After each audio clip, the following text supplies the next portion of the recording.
दंडवत हो. पूर्वार्ध लीळा चरित्र, लीळा क्रमांक 107. बाईसा स्थिती, म्हणजे बाईसांना स्वामींकडून स्थिती होणे. मगेरी दिशी सवळेशी हंसराजे सडा संमार्जन केले. चौकराग माळिका भरलिया. मग आपुले आणि बाईसांचे दोन्ही धोत्रे घेऊनी गंगेशी गेली. धोत्रे धुतली सुचिये मते झाली.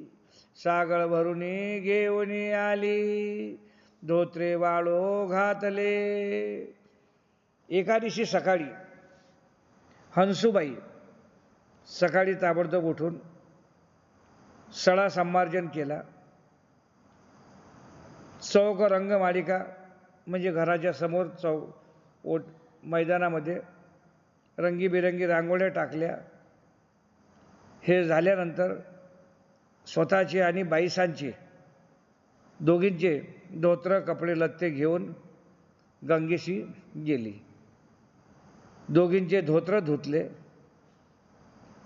शुचिये मात्रे झाली, म्हणजे आंघोळ स्नान वगैरे केलं आणि एक पाण्याचं भरणं भरून घेऊन आली. धोत्रे वाळो घातली. मग पूजा द्रव्ये मिळविली.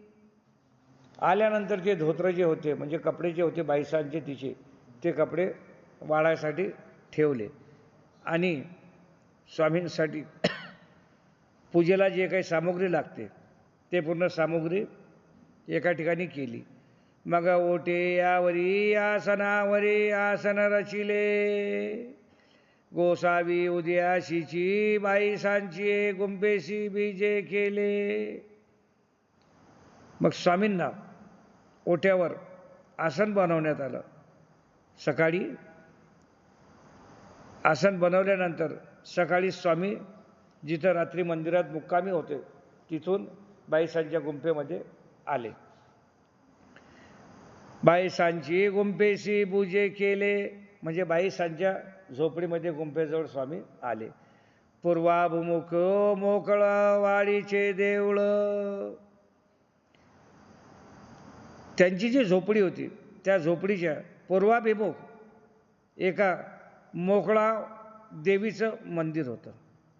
तेथ बाईसांची गुंफा, म्हणजे ते गुंफा जी होती ती एक देवीचं मंदिर, ते मोकळवाडीचे देऊळ, म्हणजे मोकळवाडी नावाची देवता होती. त्या देवतेचं मंदिर होतं आणि मंदिराच्या बाजूला बाईसाची झोपडी होती. ओठिया खाली गवाडा आड दखिणीशी भीतीशी बाईशी पाये पुसरे बायसा वया घातले.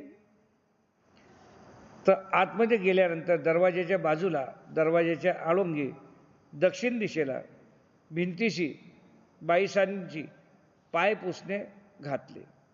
म्हणजे आतमध्ये गेल्यानंतर दरवाजाच्या मागचं पाय पुसणं काढलं आणि त्या दरवाजाच्या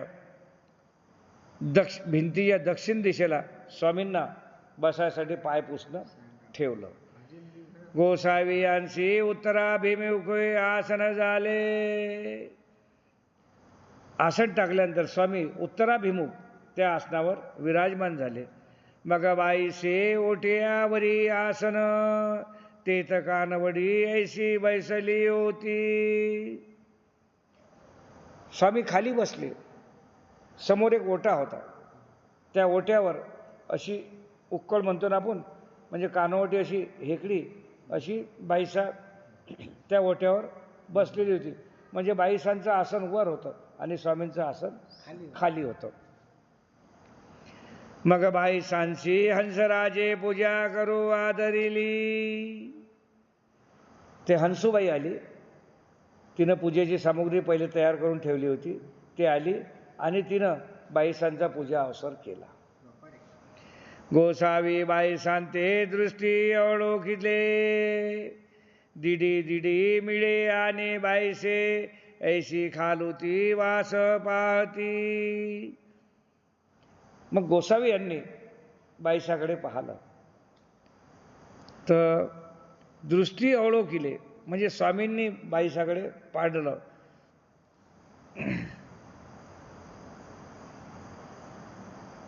तर मग त्यावेळेस जसं स्वामींनी तिच्याकडे पाहिलं तर तिची हिंमत स्वामींची दृष्टीला दृष्टी मिळवायची होत नव्हती.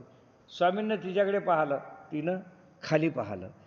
आणि बायसे ऐसे खालुती वास पाहती म्हणजे स्वामींनी तिच्याकडे पाहिलं तर ते खाली पाहत जाय. असं 2-3 वेळ झालं. गोसावी यांची दृष्टी चेपेना मागुते गोसावी दृष्टी अवलोकिले. असं 3 वेळ झालं की ते स्वामींच्या दृष्टीला दृष्टी मिळतच नव्हती. 3 वेळ झाल्यानंतर तिने मुंडी खालीच टाके. आणखी स्वामींनी दृष्टी तिच्यावर टाकली. आणि मागुते तेही खालुती वाया दृष्टी गेली. आणखी पुन्हा तिनं दृष्टी खालीच केली. मागुते गोसावी अवलोकिले आणि तेही वरोती दृष्टी केली. अचानक स्वामींनी पुन्हा तिच्याकडे पाहिलं आणि तिनं अचानक मुंडी वर केली. तर स्वामींची तिथं दृष्टिक्षेप झाला. नजरेवर नजर पडली आणि दृष्टी मिळाली आणि दोघांची नजर एक नजरवर नजर पडली. आणि दृष्टी सरिसे उत्तम प्रेम संचरिले. तर जशी नजरवर नजर पडली तर तिला स्वामींचं उत्तम प्रेम संचरण झालं. ईश्वरीचा योग जो आहे म्हणजे ईश्वराचं प्रेम संचार तिच्या मनामध्ये झालं. ऐसे वेज दिदले म्हणजे असं ईश्वराचं प्रेम तिच्या मनात उत्पन्न झालं. आणि वेज घेतले आणि ऐसे आपणे आते ओट्या खालून धडकरीने श्री चरणावरी घातले.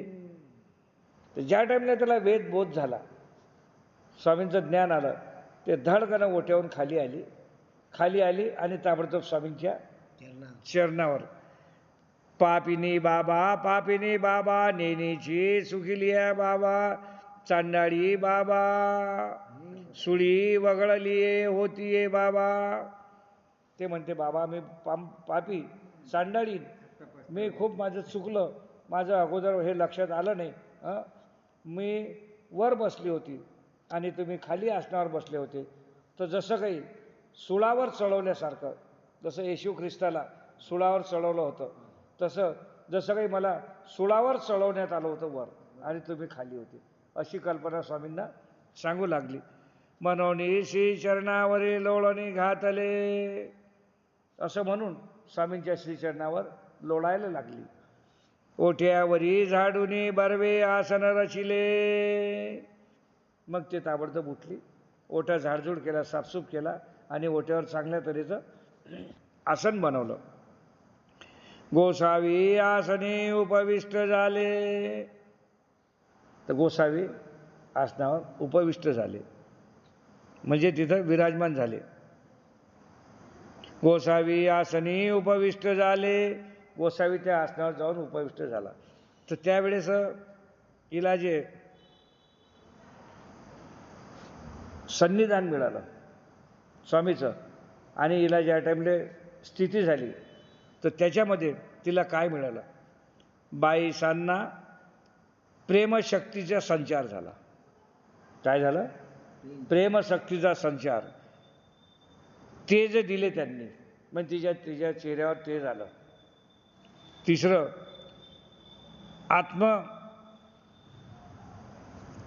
आत्मसात म्हणजे जे काही विद्या वगैरे असत ते तिला आत्मसात झाली. असं या प्रकारे त्यांना 3 हे परिस्थिती पाडले. 3 बोध त्यांना झाले बाईसाला ताबडतोब. आत्मराया केले तर आत्मराया केले मग त्यांच्या आत्मात ते पूर्ण प्रसारण झालं. श्री शरण पक्षाळले मग तिने स्वामींचे चरण धुतले. श्री चरणोदक घेतले. पाय धुतल्यानंतर ते जे चरणोदक आहे ते चरणोदक तिनं ग्रहण केलं. मग बरवी पूजा द्रव्ये आणली. त्यानंतर चांगल्या प्रकारचे पूजा द्रव्य नाणं धातू असं नसेल ते सर्व आणलं. मग बरवा पूजा अवसरू केला, पाल मांडा बरवा मंगळ दिवा उजडीला. स्थिती म्हणते झाली, आठे सात्विक प्रकटिले, पाल मांडे धरारिले, रोमांच दाटले. मग पाल मांडे खाली ठेवून 5 दंडवत घातले. पूजा अवसर वगैरे सर्व ताट तयार केलं.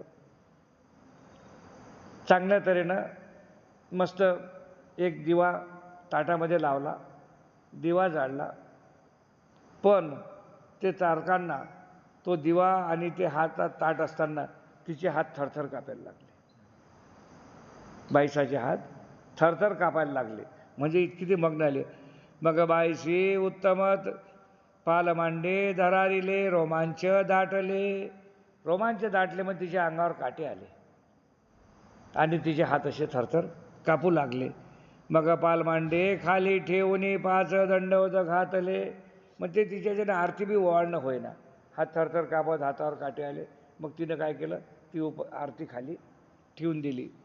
मग बाईशी उत्तम तांदूळ वेचिले, शेजीची पोळी केली, ऐसा चौकटू उपहारो निभजविला. तांदूळाचा भात केला, तांदूळ शिजवले, रव्याच्या पोळ्या केल्या, पुऱ्या केल्या. अशा तऱ्हेनं पंचपक्वान्न चांगलं चोखट म्हणजे चांगलं अन्न शिजवून स्वामींसाठी उपहार तयार केला. मग गोसावी यांशी पाल मांडा आरोगण दिदली. मग बाईशी गोसावी यांशी गुळणा करू घातला. त्यांना कपडे लत्ते दिले. हातपाय धुतल्यानंतर त्याच्यानंतर त्यांना गुळणा करायला दिला. मग बाईशी गोसावी यांशी गुळणा करू घातला. बाईशीने स्वामींना गुळणा वगैरे करायला पाणी दिलं. मग गोसावी यांशी ओळगविला. त्यानंतर स्वामीरायांना विडा दिला. मग तेथोनी बाईशे गोसावी यांची सेवेशी प्रवर्तली.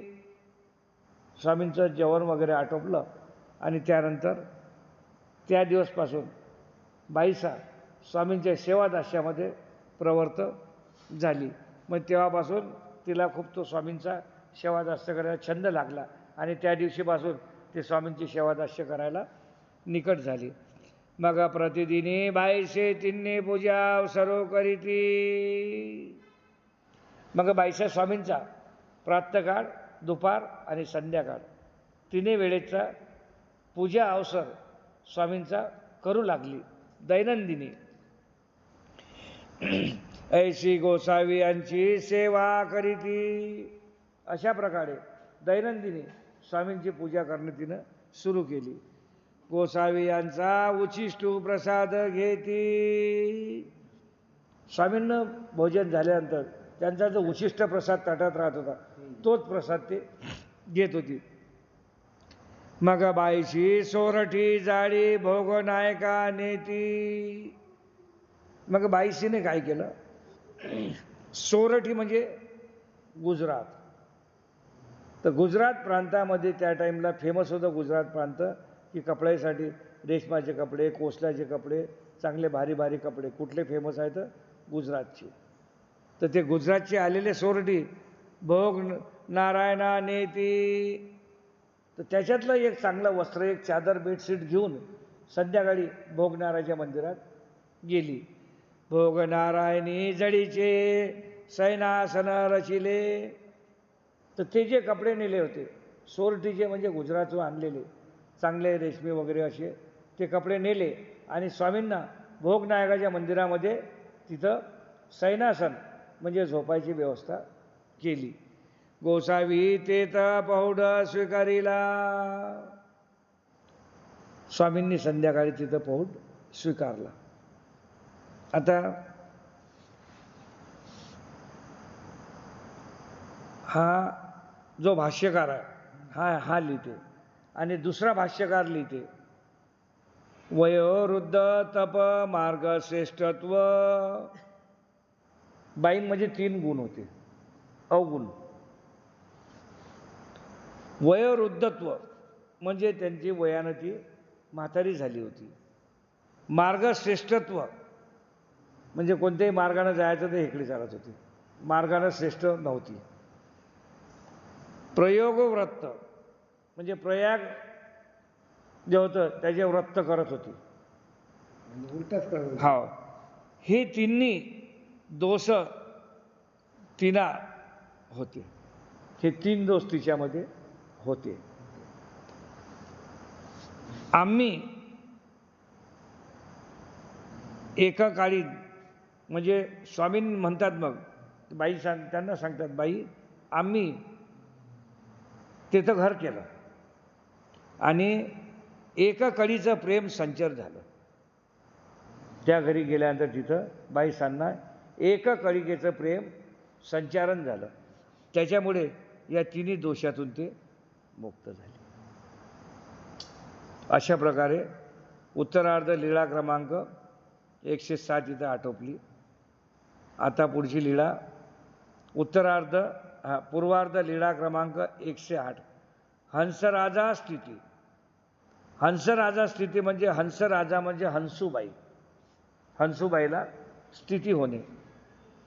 हंसुराजू तिये बको लागली, वामन देवो पांड्या पुढा सांगो लागली, आमचा पयो पविताची मार्गो या नागोबाई या नाशिला. ते हंसूबाई जी होती, हंसूबाई जी होती, हंसराजू म्हणजे हंसबाई, ते बडबड करायला लागले गावात, इकडे तिकडे बडबड करायला लागली. वामनदेव पांड्या पुढा सांगू लागली. वामनदेव पांड्या जो होता त्याच्याजवळ जाऊन ते सांगायला लागली, आमचा पयोवर्तीचा मार्गो या नागोबाई या नाशिला. म्हणजे आमचा परंपरेचा जो मार्ग होता, आमचा धर्म जो होता, तो या दुधासारखा दुग्ध हरित म्हणजे दुधासारखा निर्मळ दुग्ध असणारा दुग्धरहित असा जो आमचा जो दुग्धासारखा जो आमचा धर्म जो होता, तो या बाईनं बेकार केला. काय मार्गो या नागोबाई या नाशिला. तर दुधासारखा निर्मळ स्वच्छ जो आमचा मार्ग होता, जो धर्म होता, तो या बाईसानं खतम केला, तो नासून टाकला. कौन नेनो महात्मा एको गुंपे आणतो घातला से. हिने कोणीतरी नवीन एक महात्मा, एक थोर पुरुष आणला, आपल्या झोपडीत ठेवला आणि त्याच्या नांदी हे लागली. ते याची पूजा करीत असे. नवीन महात्मा कोणी आणला म्हणते, ईश्वर पुरुष आहे, आपल्या झोपडीत बसवला आणि त्याची ते पूजा करून राहिली. ते याचे पाय वने घेती असे. त्यांचे पाय धुवून त्यांचं पायाचं शरणोदक रोज घेते. ते याचे उशिष्ट घेते असे. त्यांच्या जे ताटामध्ये जेवण झाल्यानंतर जे जे उशिष्ट पदार्थ होतात तेच पदार्थ खाते, दुसरं खात नाही. ऐसे नीच भागो लागली. अशा प्रकारे नीच वृत्तीनं ते गावात जिकडे तिकडे बोंबाबोंब करायला लागली की या बाईनं आमचा सर्व धर्म भ्रष्ट केला. ते स्वामी बोलावले, त्यांचेच पाय धुवून पाणी पिते, त्यांचंच उष्ट खाते, सर्व करते, त्यांची सेवा दास्य करे. तर आमचा जो धर्म होता आईनं सर्व भ्रष्ट केला. मग एको दिशी बाईशी म्हणितले, बाबा ऐसे हंसुबाईशी काही किजो का. हे काही म्हणिये व्यापारो करून लगे, आणि पांडया पासी जावणे काही भकती असे. मग बाईसा स्वामींना म्हणाल्या, बाबा हे हंसूबाई आहे, हे व्यापार करत नाही, कामधंदे करत नाही, काहीच नाही, देवपूजा करत नाही, काहीच नाही, कसंच नाही, आणि फालतूच्या गावात बोंबाबोंब मारून राहिली की मी असं केलं, मी असं केलं, मी असं केलं. हिचं काही ना काही तुम्ही करा. स्वामींना म्हणे, हे बाई बदनामी करून राहिले गावात सर्व की मी असं केलं, मी तसं केलं, आणि स्वतः कामधाम करणं काही नाही, घरातला व्यापार करत नाही, कामधामं करत नाही, काही नाही, फक्त एकच व्यापार, तो कोणता, लोकांची माझी बदनामी करणं. म्हणून तिले काही ना काही आता तिच्याकडे पहा. मग एको दिशी गोसावी यांचे ओट्यावरी आसन असे. अचानक एका दिवशी स्वामी ओट्यावर विराजमान होते. तव बाहेरी लाकडोनी हंसू राजू गोंपेशी आली. स्वामी ओट्यावर बसले होते आणि हंसूबाई बाहेरून झोपडीत आली. तव सर्वज्ञे म्हणितले हंस राजा या आणि ते या स्थिती झाली. ते जशी समोर आली स्वामींनी पाहिलं म्हणता हंसूबाई या या या. जसं तिला या या या म्हटलं आवाज दिला तसं तिला स्थिती झाली. तशीच तिला स्थिती झाली. सुख झाले स्थिती झाली. सुख म्हणजे तिच्या मनाला प्रसन्नता भेटली आणि स्वामींकडे ते आकर्षित झाली. सर्वज्ञे बाई साथे म्हणितले बाई कवना एका महात्म्याची आधारियेची शब्द वेदिया रसू असे. मग स्वामी बाईसांना म्हणाल्या बाई एखादा कोणी पुरुष रस्त्यानं चालला होता आणि तिथं एक दुकान लागलेलं होतं. तर ते असं होतं तो तांब्याचे भांडे बनत होता. त्याच्या आवाजाने तांब्याचे सोने होत असे.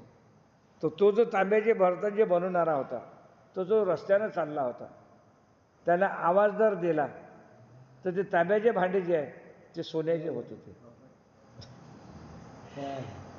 शब्दवेदिया रसू असे. म्हणजे शब्दात एवढी पावर होती की त्यानं तोंडातून शब्द काढला तर ते तांब्याचे भांडे सोन्याचे होऊन जायचे. तो वाटा जातू असे रात्री नगरांतू तो वे तांबे घडत असे.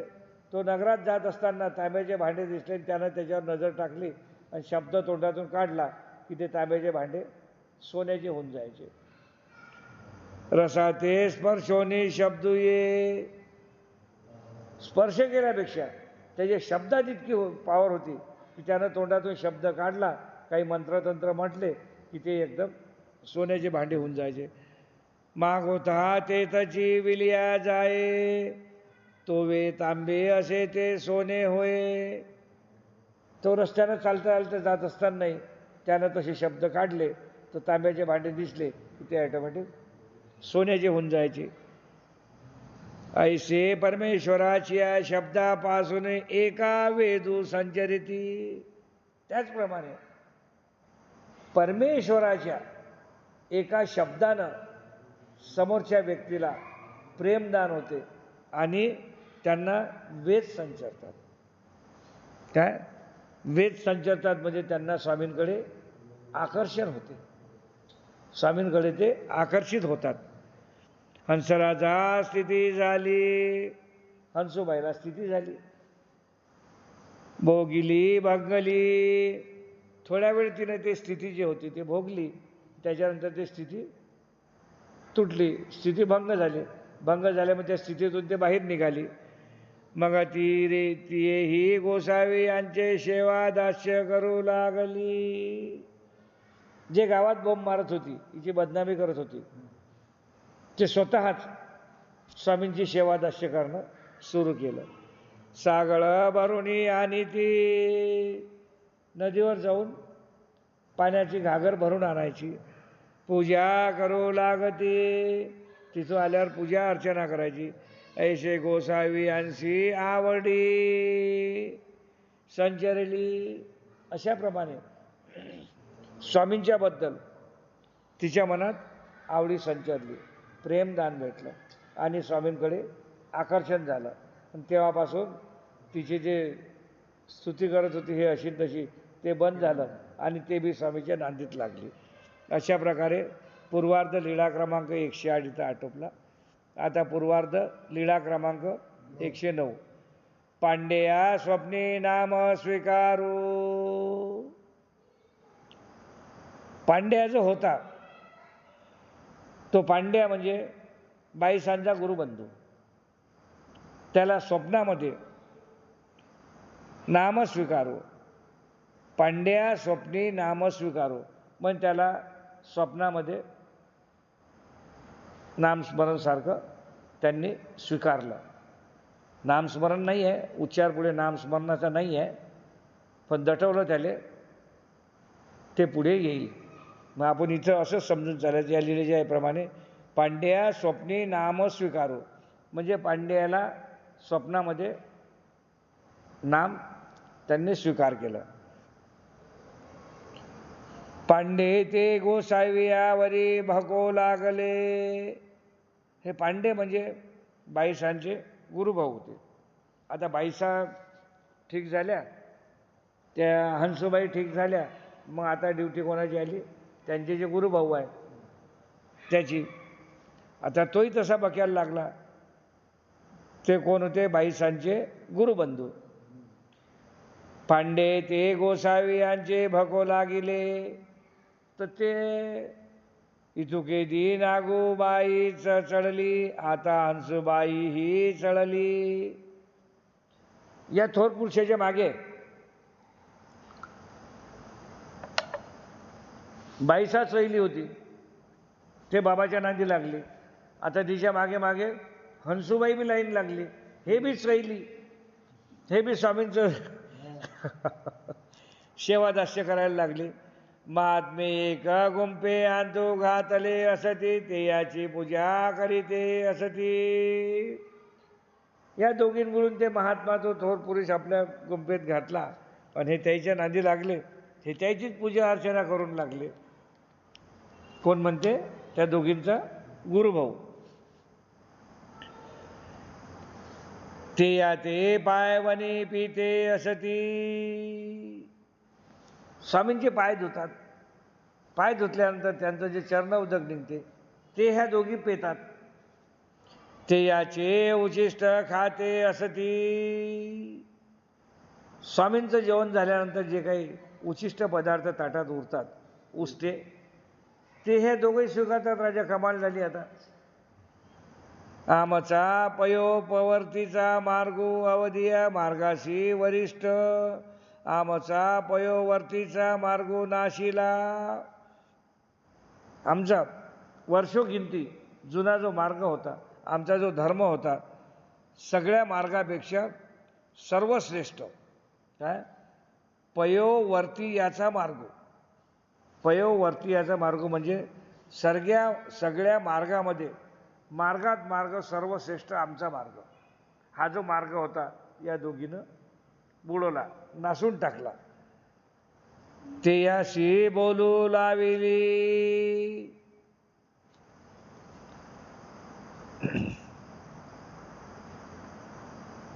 ते याशी बोलू लाविली. आता सांगीन वामन पेंदा पुढे. मग तो काय बोलला? आमचे जे गुरु आहे, आता हे त्यांचे गुरुबंधू, तर असं तो म्हणते की आता मी हे सर्व माझ्या गुरूंना सांगतो. माया महात्मेया बाहेरी घालवीन ऐसे नीच भक्ती. काय म्हणते? मी आता गुरुजींना सांगतो की ह्या दोघीनं असं केलं, धर्मभ्रष्ट केला, सर्व केला, यांना सांगतो आणि गुरुजींना विनंती करतो की या महात्म्याला या झोपडीतून काढून द्या, याईनं आपला धर्म सर्व भ्रष्ट केला. मग बाईशी म्हणितले. मग बाईला म्हणाले, बाबा हा पांड्या भगत असे काही करूजी. मग हे म्हणते, बाबा हा आमचा गुरुभाऊ पांड्या जो आहे, हा भलतं सलतं काही बघून राहिला, जिकडे तिकडे काही पेरून राहिला, लोकाईले काहीचं काही सांगते, असं होते तसं होते, नी होते ती होते, याचं काही ना काही तुम्ही आता करा. गोसावी उगेची तव एक उदी रात्री, तेही सपन देखिले. स्वामी शांत राहिले, स्वामी काही बोलले नाही, स्वामी गप्प राहिले. पण एका दिवशी रात्री त्याला स्वप्न पडलं, पांडे आले, स्वप्न पडलं. दोघे जण आले, त्याच्या स्वप्नात 2 जण आले. बबर झाटी.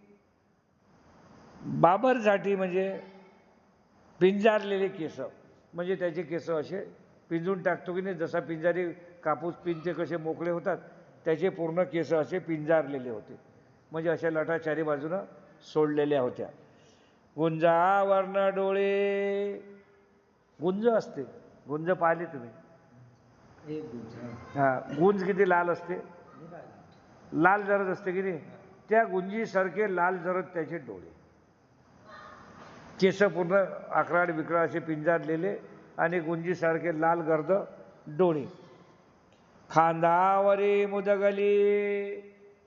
लाल डोळे झाले गुंजाईसारखे, केस पिंजारलेले आणि खांद्यावर काय होतं, मुदगल. मुदगल म्हणजे गदा, खांद्यावर गदा होता. ऐसे जमजूत आले. अशा प्रकारे ते यमदूत होते, ते दोन्ही यमदूत त्याच्या स्वप्नात आले. वा. मग म्हणितवे आरे हे द्वारावती कार श्री चांगदेव रावळ साक्षात ईश्वरू. ते दोन्ही यमदूत जे आले आणि त्याने स्वप्नात सांगतात, अरे हरामखोरा, तू यांची बदनामी करून राहिला, हे असं तसं इकडे तिकडे उलटं शिदं फिरून राहिला, पण तुला मालूम नाही हे साक्षात ईश्वरी अवतार आहेत, हे साक्षात ईश्वरी अवतार आहेत, त्यांचे तू असे कसे म्हणतास, त्यांच्याबद्दल तू असं उलटं शिदं का फिरून राहिलं. ते साक्षात चांगदेव राऊळ आहेत आणि त्यांच्याबद्दल तू असा बोलतं, आणि धरला गदा आणि दे धुलाई स्वप्नात. म्हणून मुदगलावरी मारू रिगती. हातात गदा धरला आणि त्याला मारणं सुरू केलं स्वप्नात, की तू स्वामीबद्दल असं म्हणतं, ते साक्षात ईश्वरी अवतार आहे, श्री चांगदेव राऊळ आहेत, आणि तू त्यांचं असं म्हणतं, त्याची धुलाई सुरू केली. तव गोसावी आड रिगती. त्याला ज्या टाईमला गजानं मार पडून राहिलता तर स्वामी समोर आले. नको नको बापुडा मारू हात ऐसा नव्हे. स्वामी सांगतात, अरे जाऊ द्या, मारू नका, हा पोरगा तसा नाही. बापुडा म्हणजे पोरगा म्हणा, हा तसा नाही आहे, याले मारू नका. तैसा नव्हे म्हणते, हा अशा प्रकारचा नाही आहे, याले तुम्ही काही मारू नका. श्री करे वारीती. आणि हातानं त्यांना थांबा म्हणतात. मागू ते म्हणती. मग ते यमदूत नंतर म्हणतात, हा रे हे द्वारावती कार श्री चांगदेव रावळ गोसावी साक्षांतू ईश्वर यांते तू ऐसे कैसे रे म्हणतासी. म्हणून ते मुदगलवरी मारू रिगती. स्वामी सांगतात तरी ते ऐकत नाही. त्याला म्हणा, अरे हे स्वामी राज आहेत, ईश्वरी अवतार आहेत, श्री चांगदेव रावळ आहे, तू यायले असं म्हणतं, याची अशी बदनामी करतं, आणि धुलाई चालू होतं. गजानं त्याला मार गजानं त्याला मारणं चालू. तव गोसावी आड श्री कर ओढविती. मग स्वामींनी त्यांचे हात रोखले. ते जे यमदूत होते दोन, त्यांचे स्वामींनी हात रोखले. ऐसे चारी पहार दुःख भोगिले. हे अर्ध्या रात्रीचं होतं. असे 4 प्रहर होईपर्यंत त्यांनी ते दुःख भोगले. कोण? स्वप्नात अंग दुखे, हे होय ते होय, पडलेले चांगले गजे लाता पडले त्याले, तर ते प्रहर झोपीत ते दुःख सहन करत राहिले. फळ त्याला भेटले. हो. कासावीस केले. कासावीस झाला म्हणजे बेचैन झाला, मार खाऊ खाऊ परेशान झाला बिचारा. उद्याशीची चेवो आला. असं करता करता रातभर परेशान राहिला, मार खाल्ला, ते अंग दुखत जाय, सर्व बेचैन झाला. असं करून सकाळी सकाळी त्याला चेव आला. उठले बाईसा बोंबावू लागले. तिथून उठला आणि बाईसाच्या गुंफेत गेला आणि बाईसावर बोंबल्याला लागला. आओ नागूबाई, आओ नागूबाई आलो, आओ हंसूबाई या, काओ आरुती या, तव बाईशी म्हणितले जायगा हंसूबाई पांडे का बोबाईत असे. आला न दरवाजाशी बोंबलायला लागला, ए बाईसा, ए हंसूबाई, ये लवकर इकडे, ये लवकर इकडे. तर बाईसा अंदर होती. हा काहून बोंबलून राहिला म्हणते दरवाजाशी. हंसूबाईले म्हणते, हंसूबाई जाय तू पाय, हा पांड्या इथं काहून बोंबलून राहिला एवढ्या जोरजोरानं. उन्हवी तरी तापत असे. मी आंघोळीसाठी पाणी गरम करायला ठेवलं आहे, तर मी काही जात नाही, तू जाऊन पाय तो दरवाजाच्या बाहेर काहून बोंबलून राहिला, माझं नाव तुझं नाव घेऊन बोंबलून राहिला जोरानं, काय म्हणते पाय तिथं. तव हंसू राजा गेली ते या ते म्हणितले आओ तू का आलीशी. हंसूबाई गेली तर तो तिच्यावर गरम झाला. अहो तू कायले आली म्हणते इथं. हंसूबाईले म्हणते तू कायले आली, मी ना बाईसाले बोलावलं. तिने सांगितलं त्यांनी गरम पाणी करायसाठी आंघोळ. ते काही नाही, तू म्हणे पहिले बाईसाला इथं पाठव. आओ नागोबाई ते धाडी का आओ, पहिले जाऊन तू नागोबाईला बाईसाला इथं पाठव पहिले. हंस राजू मागोती आली. हंसाबाई परत आली. बाई पांडा तुम ते बोलावीत आहे, मग बाईसे गेली. हंसूबाईनं बाईसाला सांगितलं, बाई तो काही ऐकत नाही, तो भल्ला बोंबलून राहिला आणि तो तुम्हालाच बोलावते, तर तुम्ही गेल्याशिवाय काही जमत नाही, आणि तुम्ही आता तिथं जा. मग बाईसा बाहेर गेल्या. रात्रीचे वृत्तांत सांगितले. आओ नागूबाई हे गोसावी कवन ऐसे तू जानसी ना. तव बाईशी म्हणितले ना नेनो आओ. मग रात्रीचा जो प्रसंग होता तो सर्व बाईसाला त्यानं सांगला की अशाच्या प्रकारे मले गद्यानं मार पडला आणि झालं. स्वामींनी एक वेळ दोन वेळ रोखलं पण ते ऐकत नव्हते. मग ज्या टाईमला आणखी धुलाई सुरू झाली तर स्वामींनी त्याचा हात धरला, त्यावेळेस ते शांत झाले. तर ते महात्मे कोण आहे तुम्ही ओळखता काय. बाईला म्हणते ते स्वामी कोण आहेत तुम्ही ओळखता काय. बाईसामध्ये ना नेनो आम्ही ओळखत नाही कोण आहे. तर आओ हे द्वारावतीकार श्री चांगदेव रावळ गोसावी. मग तो सांगते तुम्ही ओळखत नाही मानत नाही ना. नाही अहो म्हणते ते ईश्वरी अवतार गोसावी चांगदेव राऊळ आहेत. हे मला रात्री स्वप्नात त्या दोन बहादरांना सांगलं आणि त्यांनी माझी धुलाई केली की बा तू त्यांच्याबद्दल असा वाईट वाईट बोलता, गावात प्रचार करून राहिला, अपप्रचार करून राहिला, आणि ते तर तू ओळखत नाही. ते साक्षात चांगदेव राऊळ आहेत, ईश्वर राऊळ आहे, तू त्यांच्याबद्दल असं बोलतं म्हणून गद्यानं मला मारलं. दोन वेळ स्वामींनी रोखलं पण ते काही ऐकायला तयार नाही. आणखी त्यांनी मला खूप मारलं. मग स्वामींनी त्यांचा हात धरला, त्यावेळेस ते शांत झाले. आओ गोसावी बोलावी का ओ, मग मी तय्या गोसावी यांशी दंडवत करीन. तुम्ही गोसावी यांना बाहेर बोला म्हणते पहिले. मी त्या गोसावी यांना पहिले आता दंडवत करतो. काय त्यांना बाहेर बोलावा, मी त्यांना दंडवत करतो. तव बाईसे हरी केली सुख झाले. बाईंना खूप आनंद झाला की अरे हा बी लाईनवर आला.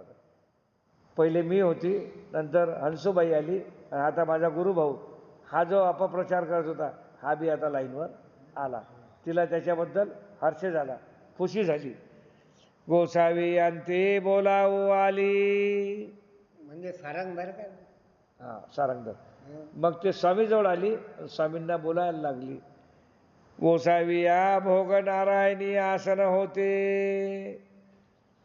तर त्यावेळेस स्वामींचं भोग नारायणी म्हणजे ब्रह्मदेवाच्या मंदिरामध्ये स्वामी आसनस्थ होते. ब्रह्मदेवाचं मंदिर होतं, त्या मंदिरामध्ये आसनस्थ होते. बाईशी विनविंती बाबा, पांडा बोलावित असे तरी तेथ बीजे किजो का बाबा. बाईसा गेली म्हणते बाबा पांड्याबावर उभा आहे येऊन. तो पांड्या म्हणते तुम्हाला बोलावलं तर तुम्ही तिथं चालता का.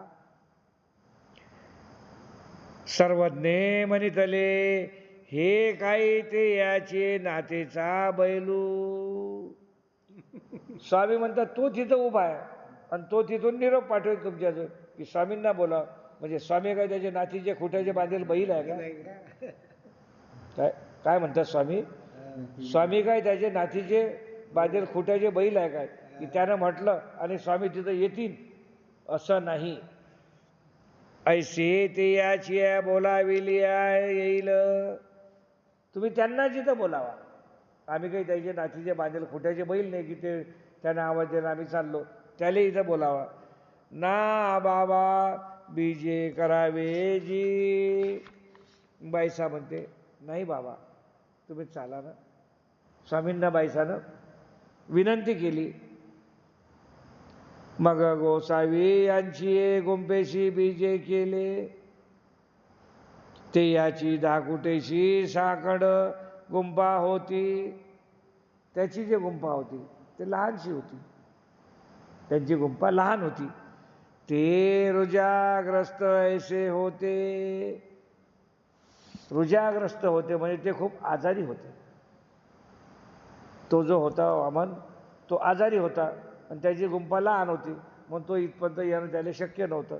मग बाईंसांनी सांगितलं की बा तो लहान गुंफा आहे त्याची आणि तो बिमार आहे. बिमार असल्यामुळे शक्य नाही तर तुम्हाला तिथपर्यंत चालावंच लागते. उंबरिया बाहेरी दोन्ही श्री चरण ओठ्या वरवणी सरळी घातली. स्वामी गेले. उंबरठा असते उंबऱ्यावर दोन्ही पाय ठेवले श्रीचरण ठेवले. ओठ्यावरून सरळी घातली. श्रीचरणावरी माथा ठेवला.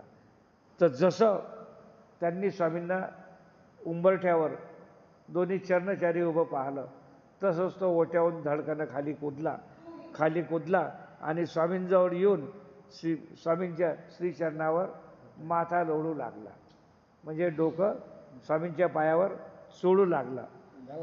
मग ओट्यावरी बरवे आसन रचिले. मग त्या ओट्यावर चांगल्या प्रकारचं स्वामींसाठी आसन बनवलं. आसन तयार केलं. गोसावी आसनी उपविष्ट झाले. ते जे आसन बनवलं त्या आसनावर स्वामी विराजमान झाले. दंडवत घातले श्रीचरणा लागले. नंतर स्वामींना दंडवत घातले. स्वामींच्या श्रीचरणा लागले. मग गोसावी यांचे श्रीचरण प्रक्षालन केले. नंतर स्वामींचे त्यांनी पाय धुतले. चरणोदक घेतले. स्वामींचे पाय धुतल्यानंतर चरणोदक जे आहे ते चरणोदक स्वतः ग्रहण केलं. मग अवघी गोष्टी गोसावी या पुढा सांगितली. चरणोदक वगैरे घेतलं. स्वामी समोर बसला आणि संध्याकाळचा वृत्तांत जो होता तो स्वामींना सांगायला लागला. हे बा अशा प्रकारे दोन यमदूत माझ्या स्वप्नात आले आणि धोबी पछाडवून मला गद्यानं मारत होते. आओ नानूबाई हे द्वारावती कार श्री चांगदेव रोड गोसावी. मग सांगायला लागला. दोन्ही हंसूबाई आणि बाईसा यांना स्वामींच्या देखत सांगितला. आओ नागोबाई हे द्वारावती कार श्री चांगदेव रावळ गोसावी. मग त्या बाईंच्या देखत सांगितलं हे ईश्वरी अवतार आहेत. हे चांगदेव रावळ आहेत. हे त्यांनी मला समजून सांगितलं. कोण? रात्री स्वप्नात त्या यमदूताईनं. एही आजी माते राखिले ओ म्हणून वाचला. त्याचे रात्री यमदूत होते दोन. हे स्वामी मधात आले. स्वामींना रोखलं म्हणून मी आज वाचलो. नाही तर मा काम मी मेल्याशिवाय राहिलो नसतो. ए रवी मारी ते म्हणजे स्वामींना जर रोखलं नसतं, यांनी जर आडवे आले नसते, मी मेलो असतो. तव बाईशी म्हणितले, हा बाबा, बाबा नाव काही सर्वज्ञ म्हणितले. मग बाईसा विचारते, बाबा खरं सांगा, तुमचं नाव काय आहे? काय तुम्ही कोण आहात, कुठून आले, कसे आले, आणि तुमचं नाव काय आहे? सर्वज्ञ म्हणितले. बाईसानं विचारल्यानंतर मग सर्वज्ञ स्वामी म्हणाले, पांडा म्हणत असे तेची पांडेन विनविली जीजी मज. स्वामी म्हणतात, बाई पांडा जो म्हणते तेच खरं आहे. त्यांनी तुम्हाला सांगितलं ना की मी ईश्वरी अवतार आहे आणि श्री चांगदेव राऊळ आहे, तर पांडा जे सांगून राहिला तेच खरं आहे. काय नाही करून काय ते खरं आहे. पांडेनी विनविले. मग तो पांड्या स्वामींना त्यानं विनंती केली, जीजी मज दूध दुपतेन माखन आपुला विशिष्ट प्रसाद पाठवावा. मला दूध, दही, तूप, दुग्धरहित ज्या वस्तू आहेत, दुग्धरहित म्हणजे दुग्धयुक्त, रहित नाही, रहित म्हणजे नाही आहे ते. दही, दूध, लोणी, दुग्ध रहित म्हणजे दुधापासून बनलेले पदार्थ जे आहेत त्यांची मला पथ्य आहे. तब्येत ठीक नसल्यामुळे ते माझं पथ्य. तर दुग्ध रहित ज्या वस्तू आहेत, दुधापासून जे पदार्थ बनतात त्याचे मला पथ्य आहे. आणि श्री चरणोदक ते मज उदक मग गोसावी दूध तुपे मखता प्रसाद पाठविला. त्यांनी सांगितलं, दूध रहित म्हणजे दुधापासून पदार्थ जे बनलेले आहेत ते मला चालत नाही, पथ्य आहे. तर तुम्ही ते सोडून तुमचा उच्छिष्ट प्रसाद मला द्या आणि तुमचं चरणोदक पाठवा. तैसेची श्री चरणोदक ते मज उदक मज गोसावी दूध तुपे मखता प्रसाद पाठविती. मी तुमच्या चरणाचं जे चरण उदक आहे ते उदक घेईन आणि तो प्रसाद घेईन, दुसरं मी काही घेणार नाही. मग स्वामींनी मग गोसावी दूध तुपेन मखता प्रसाद पाठविती. दुधापासून जे पदार्थ बनलेले आहेत ते पदार्थ सोडून अन्य जे काही त्यांच्या ताटात होतं ते स्वामींनी त्याला उच्छिष्ट प्रसाद पाठवला. तैसेची दिशा दो सो सरले. तो प्रसाद त्यानं स्वीकार केला, चरणोदक घेतलं आणि झाल्यानंतर 2-3 दिवसानं तो वारला. हा, बाईसांच्या गुरुचं नाव. हा, आता हे दुसऱ्या या लीळा चरित्रात नाही आहे, मी दुसरीकडून घेतला आहे. बाईसा आणि ते नागाईसा आणि हा, हे तिघं गुरुभाऊ होते. बाईसांचा गुरु समृत्ता नावाचा गुरु त्यांचा होता. तर बाईसा, नागाईसा आणि हा हे बाईसा आणि वामनदेव गुरुभाऊ. बाईसा आणि वामनदेव हे दोघं गुरुभाऊ. पांड्या, हंसूबाई हे दोघं गुरुभाऊ. काय हा, बाईसांचे गुरुभाऊ